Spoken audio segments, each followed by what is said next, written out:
নমস্কার বন্ধুরা, রকমারি রান্নাঘরে তোমাদেরকে স্বাগত।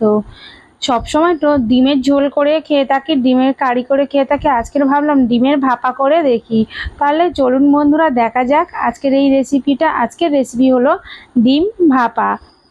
এখানে আমি ডিম নিয়েছি। ডিমটি ভাবিয়ে নেওয়ার জন্য প্রেসার কুকারে অল্প জল দিয়ে দিয়েছি আর দিয়ে দিলাম লবণ। লবণটি দিয়ে দেব ডিমগুলি দিয়ে দেব একে একে সবগুলি। লবণটি দেওয়ার কারণ হলো ডিমে ভালোভাবে খোসাটি ছাড়ানো হয় তাই।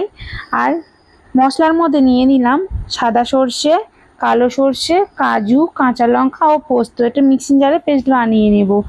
কড়াইতে দিয়ে দিলাম সর্ষের তেল আর দিয়ে দেব কুচনো পেঁয়াজ। কুচনো পেঁয়াজ দেওয়ার পর দিয়ে দেব কুচনো রসুন, দিয়ে একটু ভালোভাবে একটু রাঙা রাঙা করে ভেজে নেব।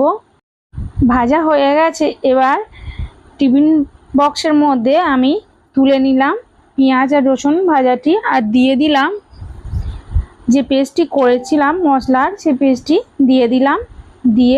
দিয়ে দেব ফাটানো টক দই 2 চামচ মতন, আর দিয়ে দিলাম হলুদ গুঁড়ো, আর দিয়ে দিলাম লবণ অল্প পরিমাণে স্বাদ অনুযায়ী, আর দিয়ে দেব সর্ষের তেল। সর্ষের তেলটি দিয়ে ভালোভাবে ফাটিয়ে এমনভাবে চামচের সাহায্যে মিশিয়ে নেব।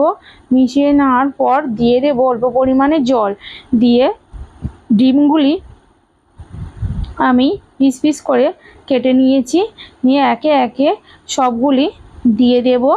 দেওয়ার পর দিয়ে দিলাম কাঁচা লঙ্কা, আর আবারও উপর থেকে দিয়ে দেব সর্ষের তেল। বানানোর জন্য কড়াইতে জল দিয়ে দিলাম, তার উপর দিয়ে দিলাম একটা স্ট্যান্ড, আর দিয়ে দিলাম টিফিন বক্সটি বসিয়ে দিলাম। দিয়ে ঢাকনা দিয়ে ঢেকে দেব। 15 থেকে 20 মিনিট ভাপাটি করতে থাকবো। আর দেখতেই পাচ্ছ বন্ধুরা ডিম ভাপাটি কত সুন্দর হয়েছে, আর কত কম সময়ের মধ্যে এমন সুন্দর ডিম ভাপাটি বানিয়ে ফেলতে পারবেন তোমরা। আর অবশ্যই বাড়িতে ট্রাই করো বন্ধুরা, দেখবে খেতে খুব সুন্দর লাগবে। আর আমার ভিডিওটি ভালো লাগলে বন্ধুরা লাইক অ্যান্ড সাবস্ক্রাইব